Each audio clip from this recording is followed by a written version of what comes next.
আসসালামু আলাইকুম রহমতুল্লাহি ওবরকাতুহু।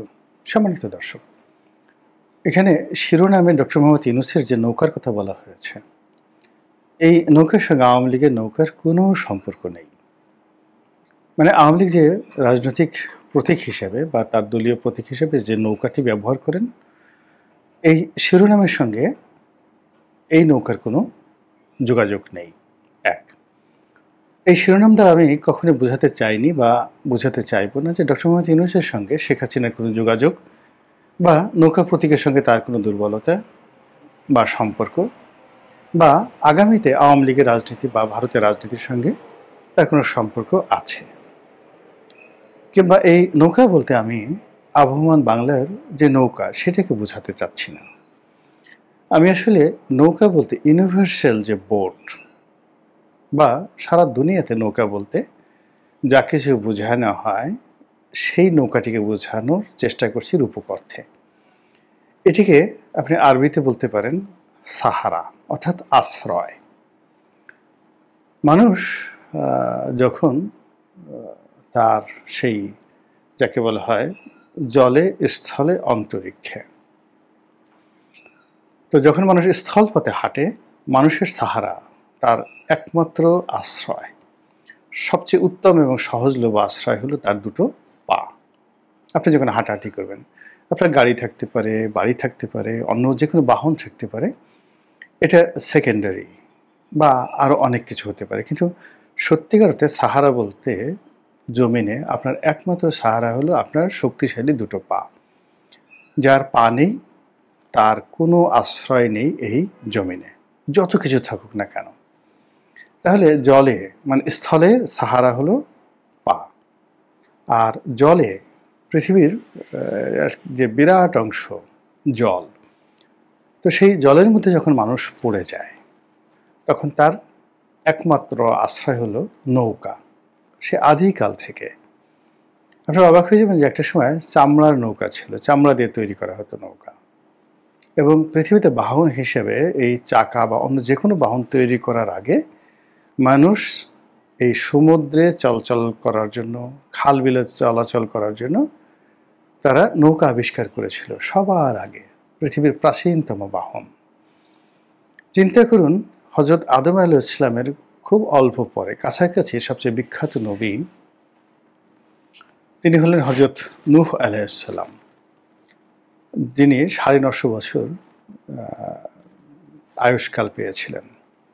তো তিনি একটা নৌকা বানিয়েছিলেন এই যাকে বলা হয় জলের প্রকোপ থেকে, বন্যা থেকে তিনি এবং তার কওমকে, তার অনুসারীদেরকে রক্ষা করার জন্য। এবং এই পৃথিবীতে যারা বিশ্বাস করেন, বিশ্বাসীদের জন্য বলছি, এই পৃথিবীতে এখন যত প্রাণী দেখেন, যত পশু পাখি দেখেন, আল্লাহর হুকুমে যারা এই নূহ নবীর নৌকাতে আশ্রয় নিয়েছিলেন আর যাদেরকে আশ্রয় দেওয়া হয়েছিল তারাই এই পৃথিবীতে টিকে আছে। বাকি সব কিছু আল্লাহ সেই বন্যা দ্বারা তছনছ করে দিয়েছিলেন সারা পৃথিবী। এটা যারা ধর্মবিশ্বাসী কিংবা অবিশ্বাসী তারা সবাই হজরত নূহ আলাইহিস সালাম, যাকে ইংরেজিতে বলা হয় নোয়া, এবং তার নৌকা, তার বোট, এটাকে সবাই একবারকে শেয়ার করে যে yes, it was the fact. তো কাজেই নৌকা বলতে যে জিনিসটি বোঝায় সেটি হলো সাহারা, আশ্রয়, মানুষের আশ্রয়। আর বাংলাদেশে মূলত একটা সময়, এখন হয়তো স্থলপথ অনেক হয়ে গেছে, তারপরেও দেখবেন যে বর্ষাকালে বাংলাদেশের যে নির্মাঞ্চলগুলো, সেই নির্মাঞ্চলগুলো ডুবে যায় এবং সেখানে নৌকা ছাড়া আসলে কোনো সাহারা নেই।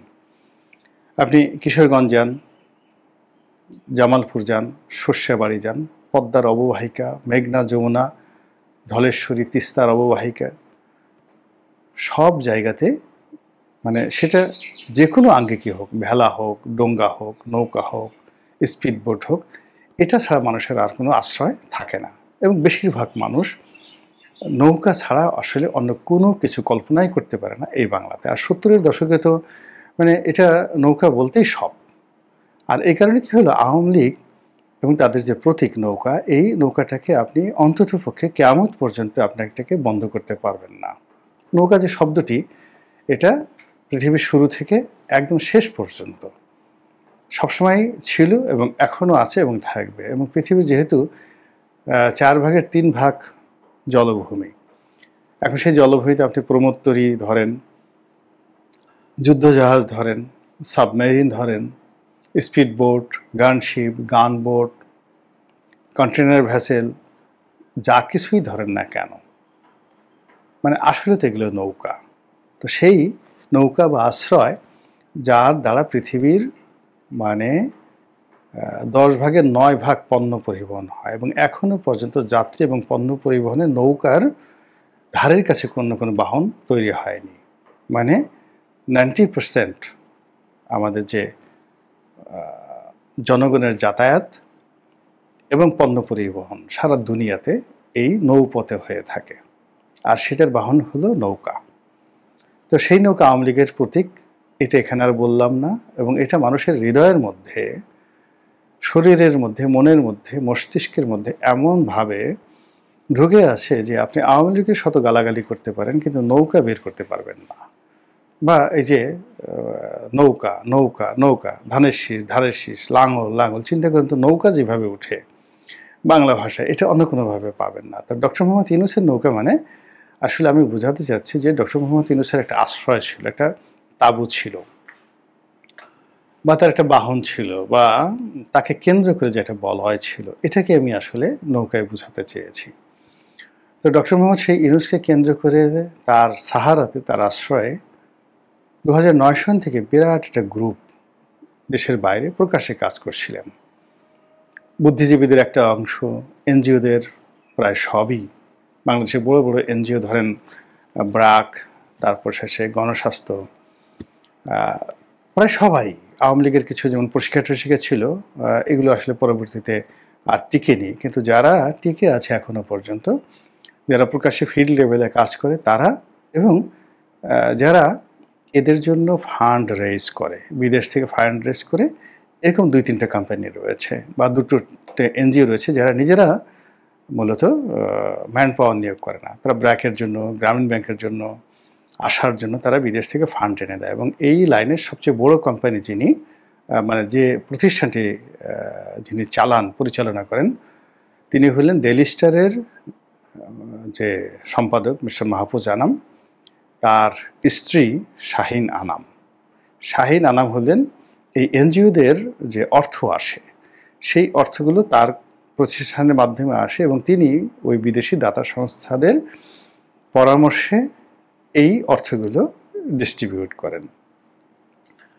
তো সেই দিক থেকে আপনি বোঝার চেষ্টা করেন যে এই যারা এই বিদেশ থেকে অর্থ কালেক্টর তারা, যারা ডিস্ট্রিবিউটর তারা, আর এই অর্থ যারা খরচ করে তারা, সবাই মিলে সেই মানে 80-র দশক 90-র দশক থেকে একছত্রভাবে ডক্টর মোহাম্মদ ইউনূসকে তাদের সাহারা বা নৌকা মনে করেছে, এবং তার নৌকায় তারা যাত্রী ছিলেন, ইনক্লুডিং দেবপ্রিয় ভট্টাচার্য, ইনক্লুডিং এই TIB, transparency international of Bangladesh, এরকম যা কিছু বিভিন্ন নাম সুরতে দেখেন, এমনকি বদিউল মজুমদারের যে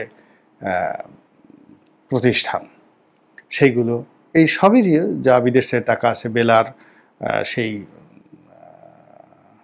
রেজওয়ানা, সকল এনজিওগুলোর একটা ইউনিটি, তারা ডক্টর মোহাম্মদ ইউনূসকে তাদের অবিসংবাদিত নেতা হিসেবে তারা মেনে নিয়েছেন এবং নিয়েছিলেন। এবং তারই প্রেক্ষাপট আপনি দেখুন, এই যে সরকারটা একটা ইউনিক সরকার হলো, যেটাকে বলা হয় এনজিও গ্রামীণ ব্যাংক এনজিওদের একটা সম্মিলিত প্রচেষ্টা। তো তাদের এই দীর্ঘদিনের যে বন্ধুত্ব সম্পর্ক, সেই সম্পর্কের প্রেক্ষিতে তারা এই এনজিও, তার সঙ্গে সঙ্গে পত্রপত্রিকা, তার সঙ্গে সঙ্গে পত্রপত্রিকার ভাড়াটিয়া বুদ্ধিজীবী, মানে বাংলাদেশের দেখবেন যে কিছু ভাড়াটিয়া বুদ্ধিজীবী আছে যাদেরকে আপনি কিছু টাকা দিলে তাদের দিয়ে আপনি টকশোতে কথা বলাতে পারবেন, তাদেরকে দিয়ে আপনি পত্রপত্রিকা লেখাতে পারবেন, তাদেরকে আপনি রাস্তায় দাঁড় করাতে পারবেন। কেউ হয়তো বিশ্ববিদ্যালয়ের শিক্ষক, কেউ হয়তো লেখক, কেউ হয়তো চিন্তক, কেউ হয়তো গবেষক, কেউ কবি, কেউ প্রাবন্ধিক, এরকম একটা গ্রুপ, এদের একটা বিরাট অংশ কিন্তু ডক্টর মোহাম্মদ ইউনূসের নেতৃত্বে ছিলেন। এখন এই গত 14 মাসে ডক্টর মোহাম্মদ ইউনূসের সফলতা বলেন, ব্যর্থতা বলেন, আমি কোনো সমালোচনা করব না, কিন্তু বাস্তবতা হলো যে তার সেই সঙ্গী সাথীগুলো এখন আর কেউ নেই। কেউ তাকে ওভাবে বিশ্বাস করছেন না, ওভাবে তার প্রতি রিলাই করছেন না, নির্ভর করছেন না।